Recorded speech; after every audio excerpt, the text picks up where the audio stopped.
Hello everyone, most welcome in the UPSC study official और GS 2020 series के में आपका एक बार फिर स्वागत है। आज हमारा है डे 6।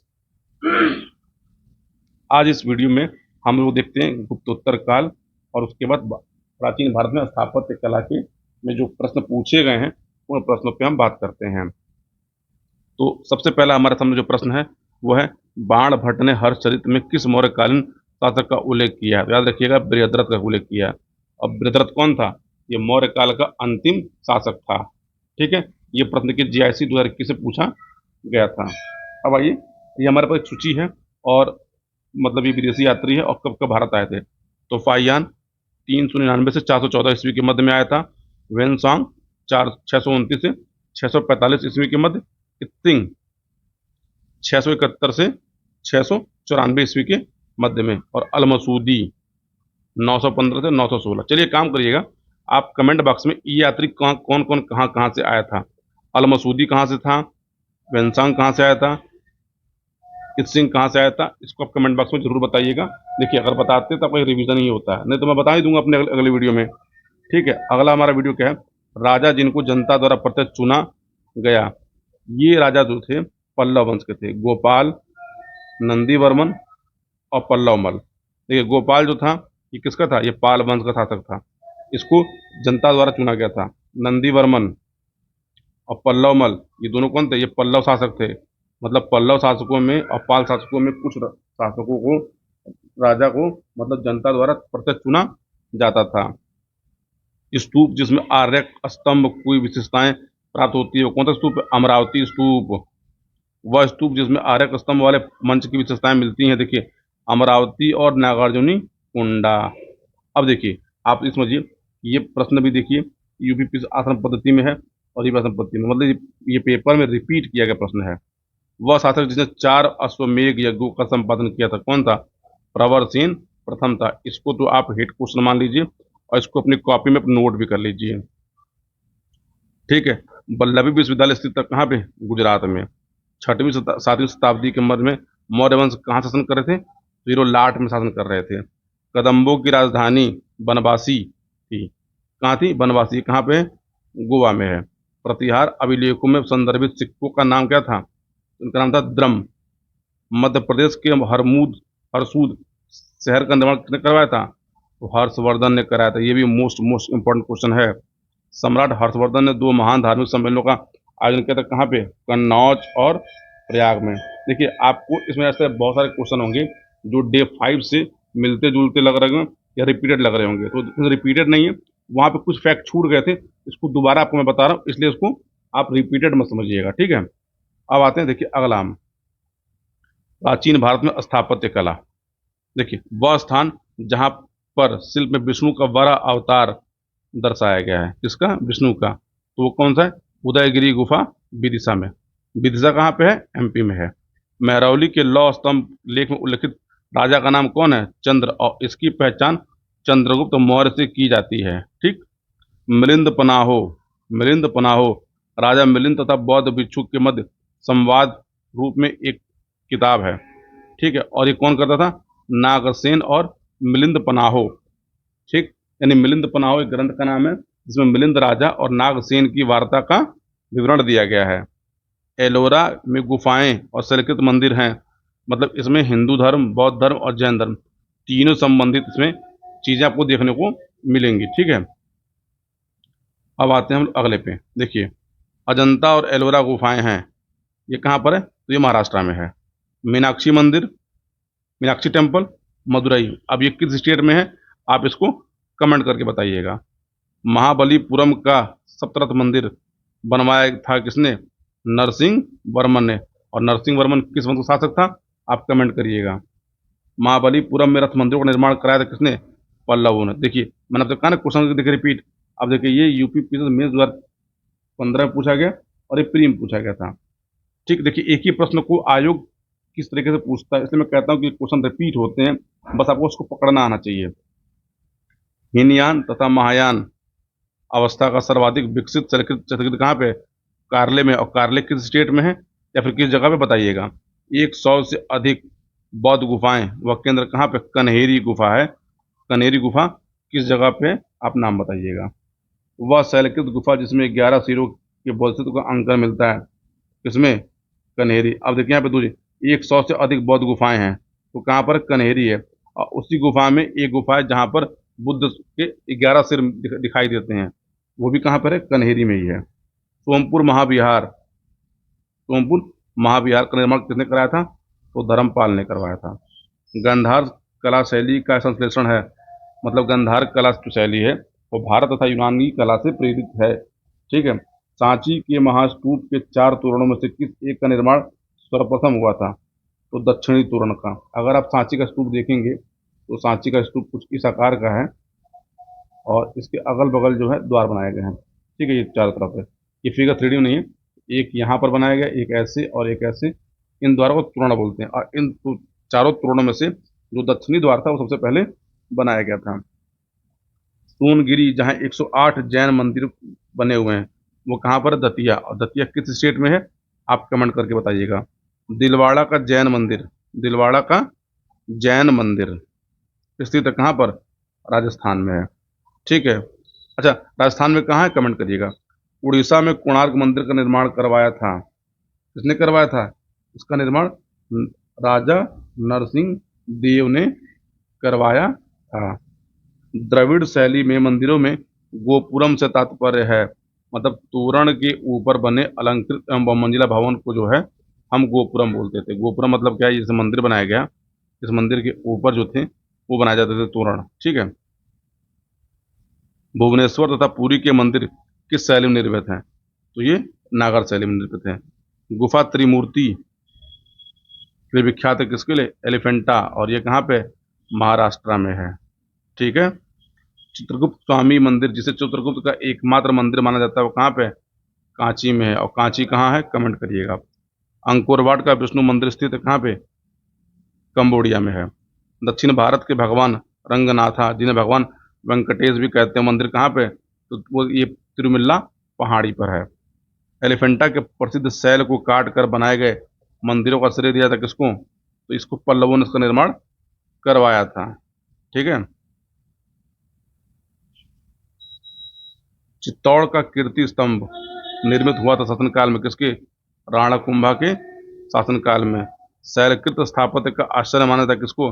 कैलाश मंदिर और एलोरा को।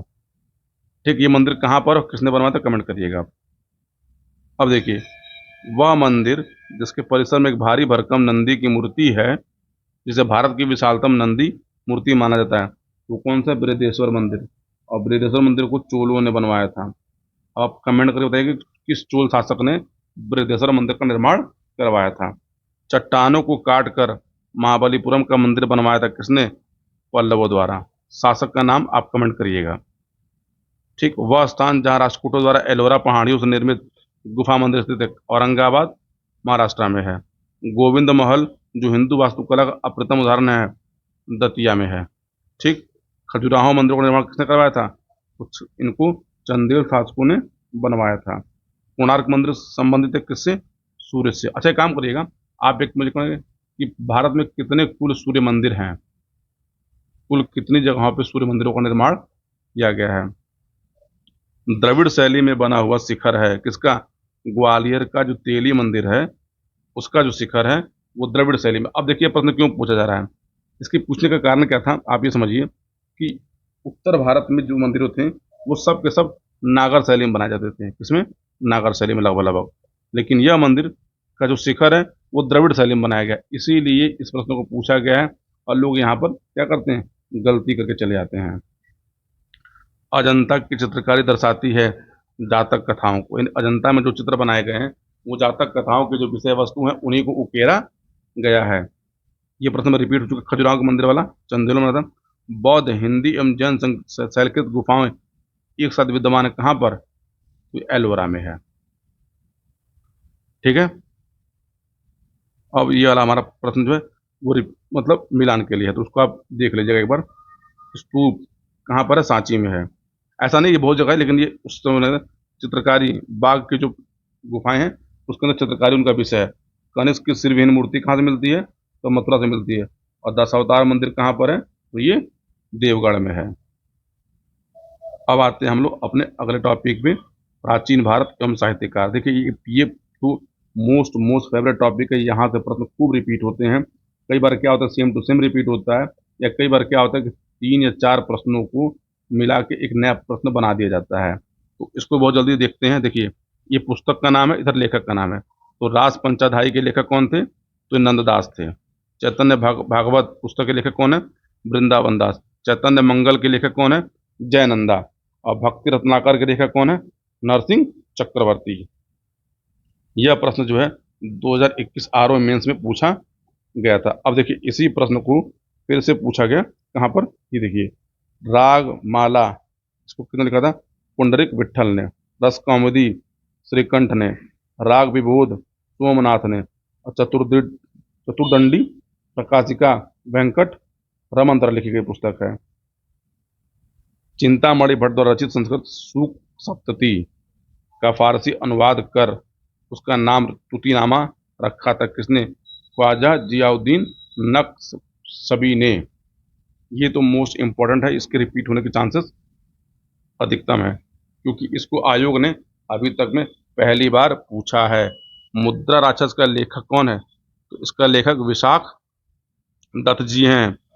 अब ये बहुत आसान सा प्रश्न है कि यहाँ दर्शन है और कौन उसका प्रचारक था या फिर कौन उसका उद्घोषक था? तो न्याय दर्शन गौतम ने, उत्तर मीमांसा बादरायण ने, पूर्व मीमांसा जैमिनी ने, वैशेषिक कर्णाद ने। ये क्वेश्चन रिपीट होने के बहुत सारे चांसेस रहते हैं, ठीक, इसको ध्यान देख लीजिएगा। चरक संहिता अध्यायों और खंडों में विभाजित है। तो चरक संहिता 120 अध्याय और 8 खंडों में विभाजित है। बौद्ध साहित्य में थेरी गाथा निकाय संबंधित किसके? ये खुद्दक निकाय संबंधित है। मुद्रा राक्षस के लेखक देखिए ये विशाख दत्त, ये फिर से रिपीट हुआ है।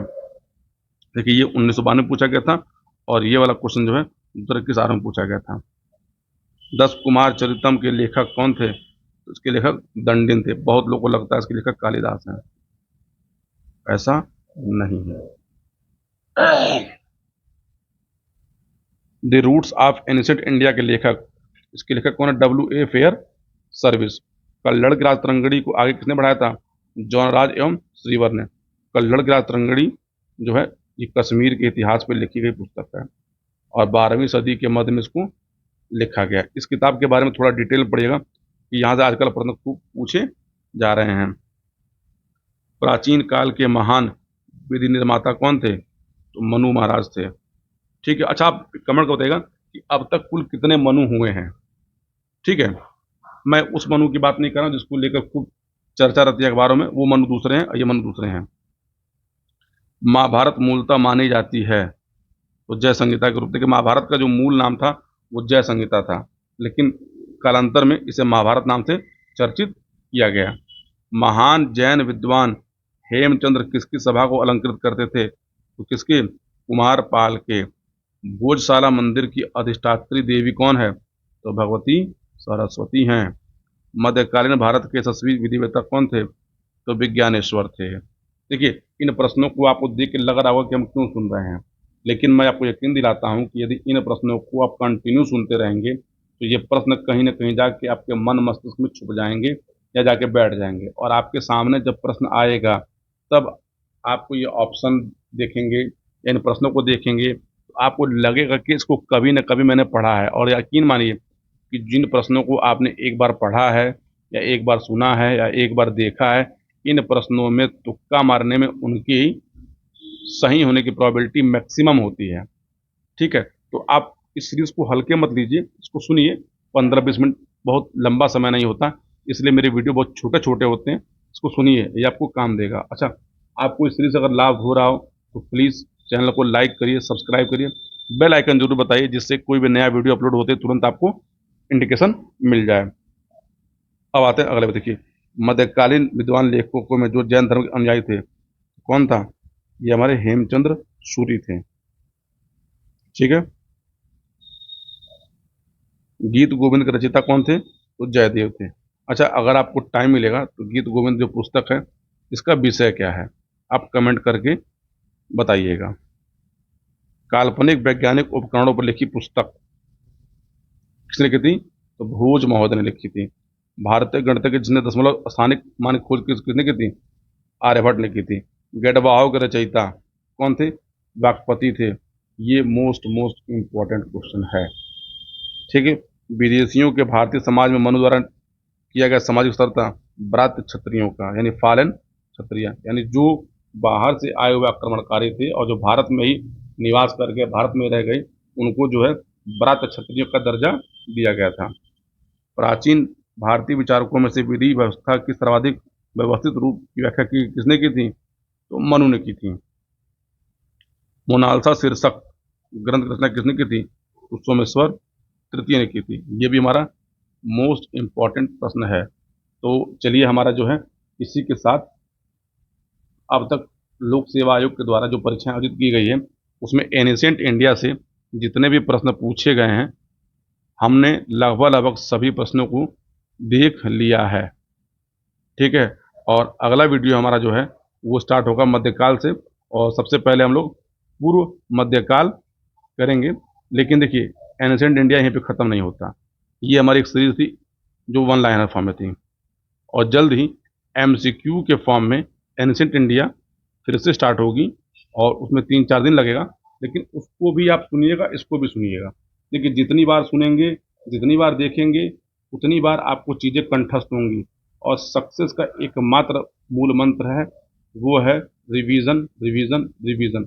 अगर आप रिवीजन नहीं करते, आप कितने बड़े पढ़ाकू हों, कितने बड़े तुर्रम खां हों, या कितने बड़े इंटेलिजेंट हो, आपके सफल होने की प्रोबेबिलिटी घटती चली जाती है। इसीलिए रिवीजन इज मोस्ट की आपके सक्सेस होने के लिए। तो चलिए, अब इस वीडियो को हम यहीं पर रोकते हैं, और डे 7 में मिलते हैं हम लोग किस पर। यहाँ से हम लोग पूर्व मध्यकाल स्टार्ट करेंगे। वीडियो को पूरा पूरा देखने के लिए आप सभी का बहुत बहुत धन्यवाद। और एक बार आपसे फिर से रिक्वेस्ट है कि इस चैनल को लाइक करिए, सब्सक्राइब करिए और शेयर करिए, बेल आइकन जरूर दबाइए। Thank you.